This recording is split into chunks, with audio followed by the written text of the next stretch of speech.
Já faz um tempo que eu não gravo um videozinho aqui com os relatos de casos que eu trabalho, em alguns casos criminais aqui, mas finalmente estou gravando um novo.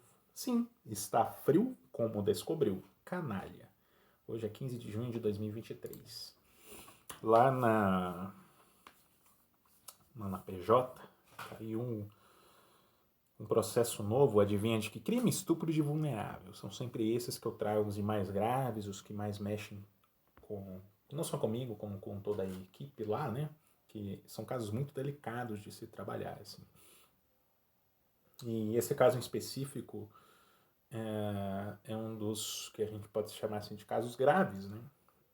Todos os estupros de vulnerável são graves, mas esse é especialmente grave. Por quê? Olha esse grande resumo assim. A criança de 8 anos de idade foi abusada sexualmente durante 2 anos pelo seu primo, de 41 anos de idade. Não bastando isso, a mãe desse primo, a tia da vítima, sabia. E além de permitir, ainda cometia maus tratos, violência física mesmo, agressão física, lesão corporal contra essa criança. Olha que loucura isso. E só foi descoberto, presta atenção, só foi descoberto porque a vítima, por exemplo, depois do último episódio de abuso sexual, de estupro que ela sofreu, ela teve um quadro, um severo agravamento no seu quadro de saúde, tanto que teve hemorragia por 5 dias seguidos, no mínimo. Mas o médico constatou que ela vinha apresentando um sangramento vaginal de 15 dias antes do exame. Então, quando ela foi no hospital, o médico fez lá os exames, diagnosticou o rompimento do ímen quando ela tinha 10 anos de idade, falou, opa, isso aqui tá estranho. Acionou o conselho tutelar foi, ouviu a criança, ouviu a tia, que, como eu disse, sabia disso, permitia e cometia as violências e depois acionou a polícia, enfim, começaram as investigações policiais que culminaram agora na ação judicial que estou trabalhando nas alegações finais. Especialista que sou em alegações finais, estou tendo bastante cuidado na hora de fazer esse pedido condenatório, porque precisa se, como for por 2 anos, eu preciso especificar bem o tipo de delito, como era feito, o modus operandi que a gente chama, a forma com que eram praticados esses estupros. Eu preciso delimitar bem quando foi somente atos libidinosos, a partir de qual momento começou a ter conjunção carnal, quantas vezes ocorreram, embora seja difícil, né? Eu tenho que especificar pelo menos quantas vezes minimamente aconteceram tais abusos, porque isso influencia na dosimetria da pena, quanto tempo ele ficará preso caso seja condenado. Eu espero que seja. As nuances desse caso, bom, é que a gravidade é essa, né, que eu contei, acerca da dinâmica dos fatos. São dois réus, a própria tia e o próprio sobrinho. A própria tia e o próprio primo dela, né? A tia é mãe desse mesmo primo. Os delitos aconteciam, o estupro acontecia sempre que ela ficava sozinha com o réu e era assim, segundo narra a vítima em seu depoimento especial, o réu pedia para que ela tirasse a roupa e ele tirava também e pedia para que ele fizesse coisas nela. E essas coisas, eu não sei se eu posso dizer assim que tecnicamente infelizmente ela não conseguiu especificar bem o que são essas coisas. O que ela disse foi depois de muito tempo na audiência, depois de muita abordagem técnica por parte do psicólogo, ela acabou dizendo algo mais ou menos nesses termos assim, que ele tirava a roupa, pedia para ela tirar a roupa, ele passava a mão nas partes íntimas dela, ele usava da genitália dele, ela se refere assim como parte íntima de baixo, esfregava nela e chegou a colocar nela. Sabe, ela não consegue, ela é uma criança, na época do depoimento, foi colhido em 2021, 2020, se eu não estou enganado, né, na época do depoimento, ela ainda era muito criança, tinha um aspecto físico de criança ainda, então ela é muito tímida, ela sempre muito retraída, com visível trauma, sabe, dificuldade de relatar as coisas e tudo mais, assim, sabe, muito difícil, muito angustiante mesmo o depoimento especial dela. Eu tinha já comentado um caso anterior aqui de que a vítima ela apresentava um desenvolvimento intelectual, uma maturidade diferenciada com relação não somente a ela própria de uma maneira que se espera, como também de assuntos sexuais. Ela apresentava muito conhecimento de assuntos sexuais. No caso que eu relatei anteriormente, registrei aqui anteriormente, essa vítima, por outro lado, apresentou um outro tipo de consequência do crime que sofreu, dos abusos que sofreu. Ela ficou muito retraída. Talvez seja uma somatória da própria personalidade dela com as condições que ficaram depois do crime e antes e durante o crime também que ela sofreu, sabe? Dos crimes, né, no plural. E muito difícil o depoimento dela, ela ficava em silêncio, em vários momentos ela não conseguia responder as perguntas do profissional psicólogo, embora ele desde o começo tenha tido uma abordagem delicada, como se espera, em casos de violência contra menores, violência sexual, ele fazendo o uso das melhores técnicas de depoimento especial, ela acabou ficando muito retraída em diversos momentos, não respondeu diversos questionamentos que foram feitos, que são questionamentos que quando foram feitos para outras vítimas, as outras vítimas de outros casos, conseguiam responder tranquilamente, assim, mais ou menos tranquilamente, né? Mas conseguiam responder de maneira clara sobre o que estava sendo tratado ali. Mas essa em especial apresentava muito sofrimento na hora de depor a respeito da dinâmica dos fatos. E ela chegou a chorar na audiência, assim, em diversos momentos, assim, pelo menos 2 ou 3 momentos que ela chorou, assim, apresentou uma voz engasgada e tem toda uma abordagem ali que o profissional toma ali na hora. Foi 1 hora de depoimento, cerca de 1 hora e 5 minutos, assim, o depoimento especial mais longo que eu já vi, que eu já trabalhei. Anteriormente tinha sido 40 minutos, esse levou 1 hora. E nas avaliações finais a gente tem que transcrever, pelo menos eu uso a técnica de transcrever de maneira indireta, porém na íntegra, todo o depoimento. Essas 1 hora de depoimento, eu escrevi, registrei em texto o que foi dito ali, de maneira indireta. O que significa isso? Eu não escrevo nas exatas palavras da vítima sobre o que ela disse. Eu narro a história na linguagem do que é muito utilizado na delegacia.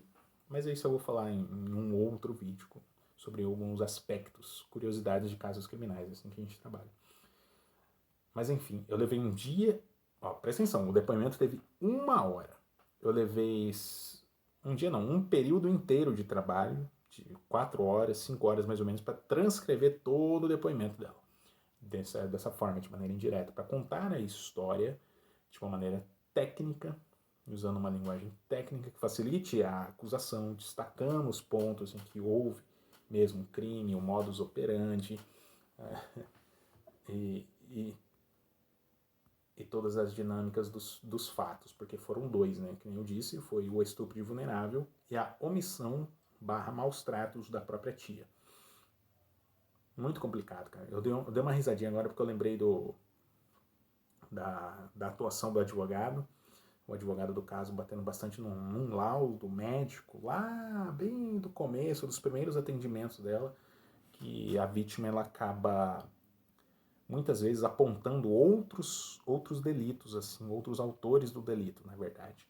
Ela falou, não, porque o médico, que nem eu disse no começo, o médico constatou que ela não era mais virgem, né, no exame, quando ela chegou com hemorragia, um quadro de sangramento vaginal de vários dias, assim, ela chegou no hospital, o médico fez o atendimento, verificou que ela não era mais virgem, ela começou a falar que, não, foi um vizinho meu, que ele me abusou, ele não mora mais lá, não sei quem é, sabe? Ela tava meio que enrolando, porque ela morava com a tia,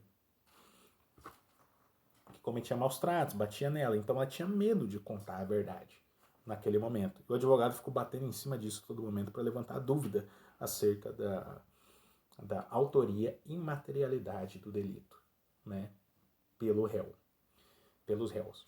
Mas eu acho que é realmente muito difícil. O médico presta um depoimento muito esclarecedor, todos as testemunhas, o conselho tutelar presta um depoimento muito esclarecedor também, e estou confiante na condenação desse réu. É um trabalho delicado, eu tenho que fazer uma análise de todo o processo, é bem instruído, ou seja, tem muitas provas e eu tenho que selecionar bem qual prova eu vou usar nesse pedido final da condenação. Porque tem algumas outras que são mais frágeis, outras são mais especiais, já deram um destaque ali, mas a gravidade do caso me choca. Aliás, uma curiosidade que ele. Eu não me recordo que isso eu acabei de relatar, mas cabe ressaltar, se for o caso, que ela só estava morando com a tia, porque a mãe dela faleceu, né? De câncer. Aí foi morar com essa tia, que é irmã da mãe falecida, e ela permitia que o filho praticasse esses abusos, sabe? Esses estupros, assim. E muito, muito pesado mesmo. Quando esse filho, né, que eu falei, tem 41 anos de idade, adulto, morava em Campo Grande, vinha para a comarca, onde eu trabalho aqui agora, e quando ele chegava na casa, a mãe saía. Essa é a denúncia. Então, a gente tá trabalhando duro lá para fazer essas alegações finais. Eu, particularmente, achei bastante pesado quando peguei e li a denúncia, assim, porque a denúncia é a primeira peça do processo, eu faço as alegações finais. Como se fosse assim, as primeiras alegações da acusação é a denúncia. As últimas alegações da acusação são as alegações finais. Então né, a gente faz uma análise de todo o processo, toda a prova colhida, depoimentos, documentos, etc. E aí agora eu tô levando vários dias, porque quando eu peguei e li a denúncia, a primeira peça da acusação, eu falei, nossa, esse caso é muito pesado. Baixei todos os áudios e vídeos das audiências, né, o arquivo de vídeo da audiência. Falei, nossa, tem 1 hora só de depoimento especial, fora das outras testemunhas. Eu falei, vou demorar bastante para fazer, e vi que era um caso pesado, tô levando vários dias para fazer, porque é uma técnica que eu desenvolvi, né, de levar, planejar o desenvolvimento das alegações finais de casos mais complexos, fracionar ele em vários dias. Porque se eu for fazer de um dia só, primeiro, que eu canso muito rápido, fica maçante, fica extremamente pesado e faz mal para minha própria saúde psicológica. Claro que não vou deixar a vítima desamparada.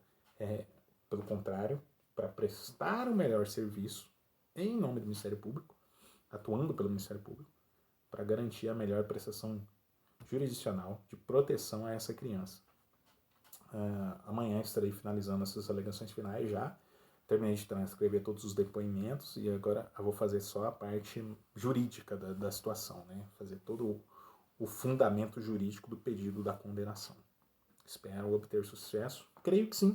As provas estão muito favoráveis para a gente. A defesa não tem muito para onde correr, assim, não tem muito para onde bater o martelo. Talvez, bom, pelo menos conta com relação ao estupro, né? O estupro de vulnerável. Talvez com relação a maus tratos que eram cometidos pela tia, aí sim talvez a defesa tenha mais munições para desconstruir a acusação. Mas eu não sei ainda, porque a denúncia foi feita de que ela praticou também estupro de vulnerável pela modalidade de omissão. Não estou muito convicto de que seria condenado por esse crime dessa maneira, sabe? Quando a pessoa permite que outra seja estuprada. Eu não estou muito convicto no momento, não tenho uma tese pronta assim, de que seria mesmo o caso. Me parece, pelos depoimentos colhidos, pelas provas juntadas, que a tia, no final das contas, não praticou assim um estupro de vulnerável por omissão. Ela realmente cometeu maus tratos. Amanhã farei uma nova análise, uma revisão de todas as alegações finais, de todo o processo de novo, de todas as provas, e vou bater o martelo em cima disso.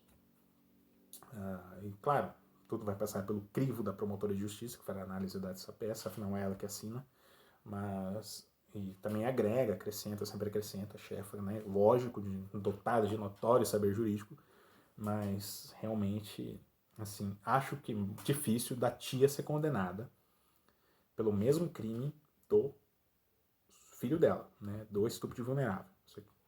Só que pelos maus tratos me parece muito evidente que ela será condenada. Enfim, esse é o relatório de hoje. Espero trazer novidades. Mas vou gravar um outro vídeo na sequência aqui agora sobre alguns aspectos curiosos do caso de estupro de vulnerável.